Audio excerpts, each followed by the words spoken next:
guys, welcome back.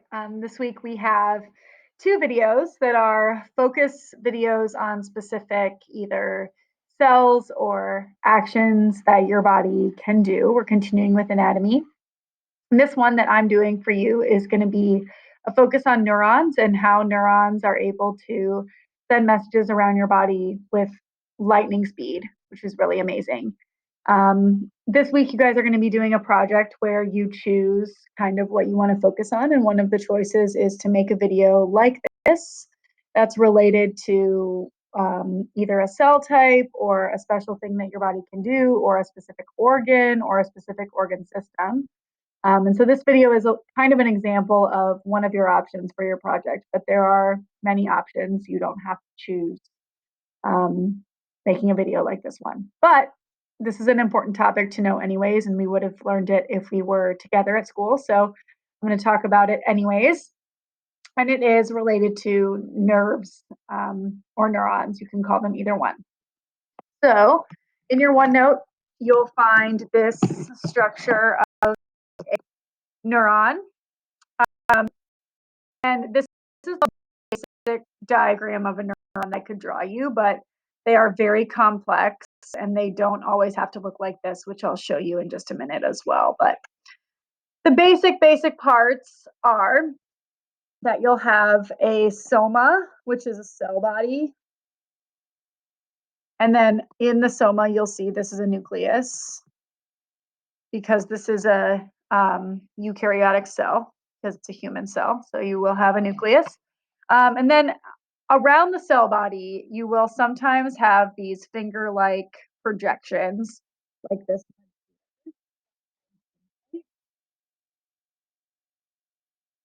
which will connect neuron to other neurons. Not every neuron is going to have it or them, but some neurons do.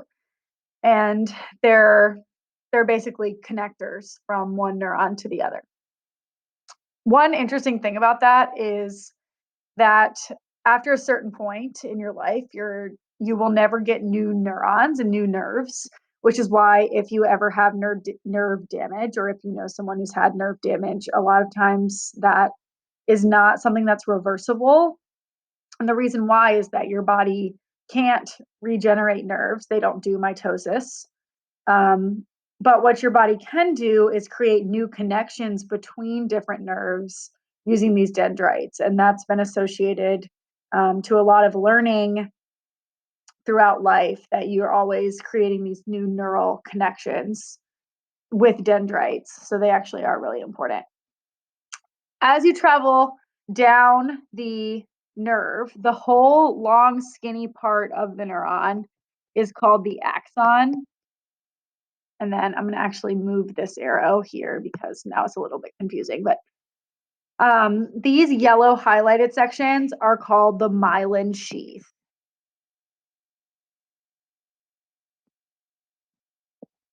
I think I may have spelled that wrong, but you guys know spelling is not one of my gifts, so I'm sorry if I did.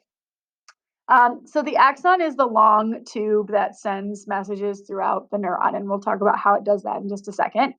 The myelin sheath is sort of a protective layer that's excreted by these cells in your body called Schwann cells. They're named for a scientist, but they're these cells that create this outer coating on the neurons.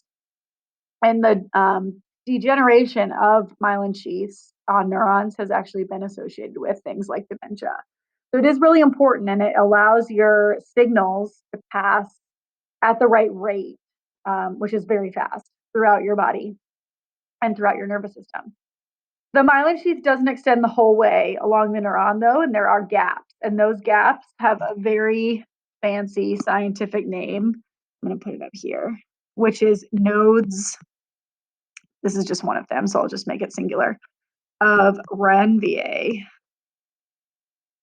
who also was a scientist.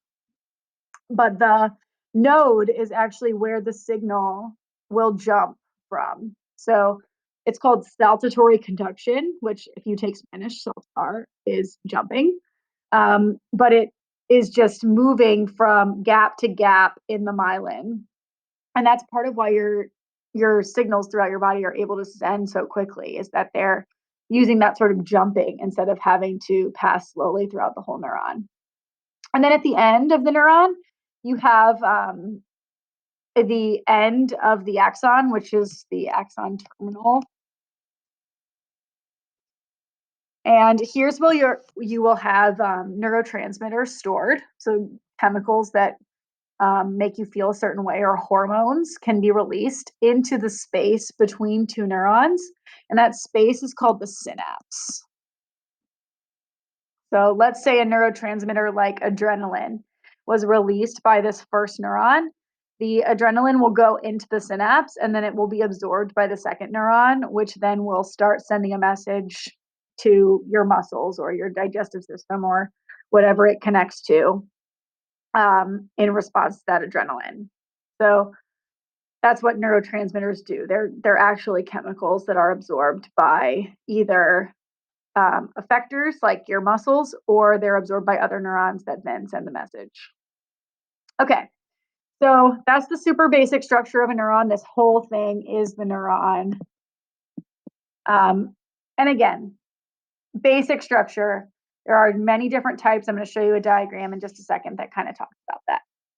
Before I do that, I do want to show you this picture, which is a real life electron microscope neuron picture. So you can already see that this image is not the same as the diagram that I just drew you. It's a lot more complex, a lot more connections happening. And that's because, like I told you, that image was very basic, and this is real. This is real life. So there you go. Here are three different types of neurons. So sensory neurons are going to be the ones that feel things. So let's say you burnt yourself. A sensory neuron would be responsible for feeling that feeling first. And you can see that it's set up really differently than the one that I just had drawn for you. So the soma, or the cell body, is down a lot closer to the end of the neuron. The axon actually comes before. And then you have relay neurons. That one looks a little bit similar to the diagram that I showed you.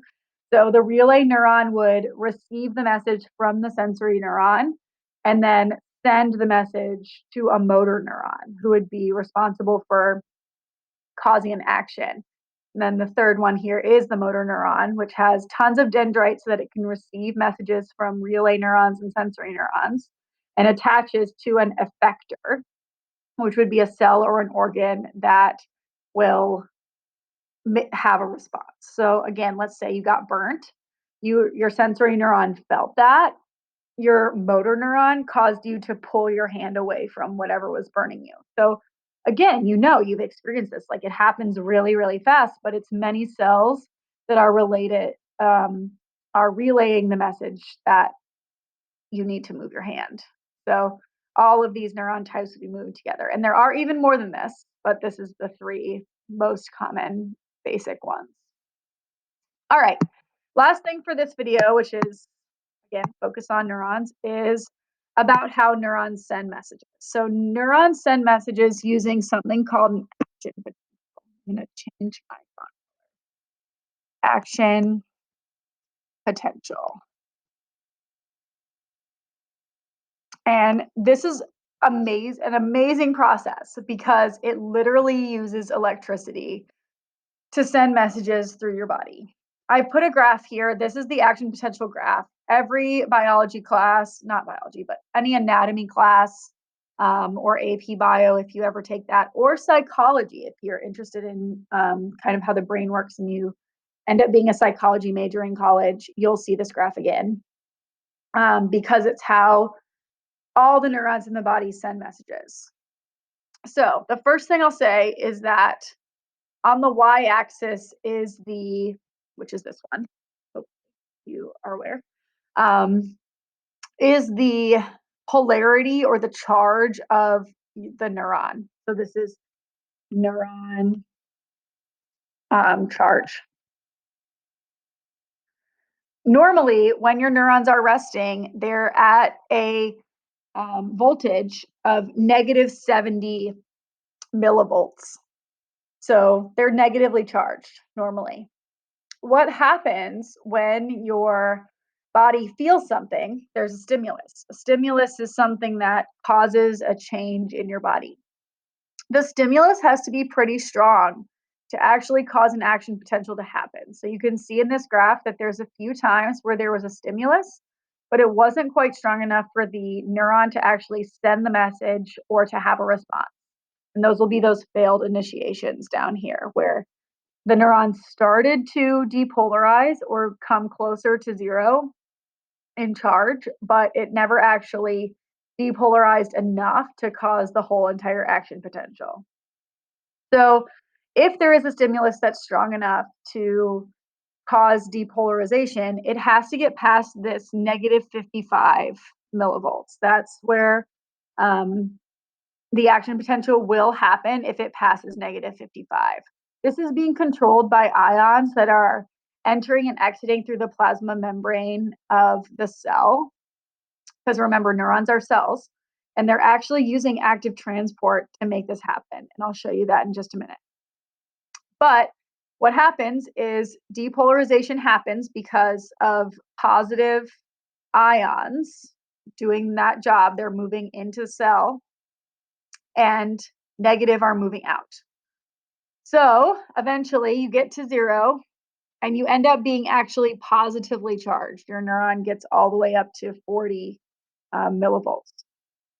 Then what happens after that is your neuron has to go back to its resting state so that it can receive another message. So what it will do is repolarize, and that's this part of the graph where it's moving down. Depolarization is moving up because we started out negative, we moved to positive. So we depolarized, we got to zero. Now we need to repolarize and go back to negative. So as we're moving down, the neuron actually goes kind of overboard and becomes extra negative for a while. And that's called its refractory period. And what's interesting about that time is during that time, that neuron cannot get another message or respond. So that's the period of time where you can't keep getting a message. You can only snap your fingers at a certain pace. And that's because your neurons need to recharge to get back to their resting state. If they're not at their resting state, they're not going to be able to get a message or to send a message. So that's kind of an interesting fact. Over here is just showing you kind of how this works. So depolarization, this is like starting the potential, starting action potential. Oops.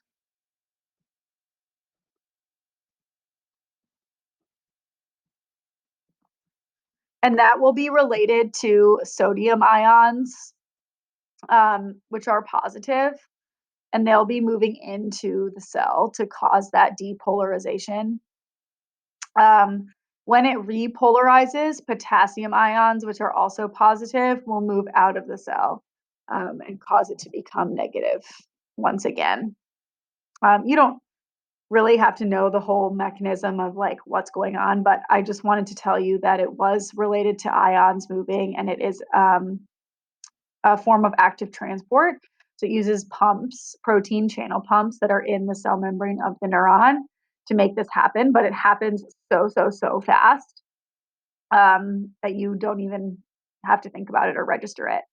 And then this is the saltatory conduction that I was telling you about before. So the signal jumps from node to node so that it can travel even faster.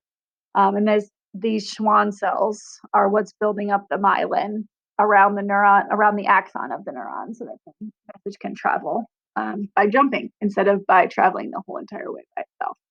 So some neurons are very large cells. Okay, so that was a speedy overview of neurons and how they send messages. So thank you so much for watching. I hope that you learned something. And if you choose to make a video of your own, I really look forward to watching it. I hope you have a great week, and I'll see you soon. Bye.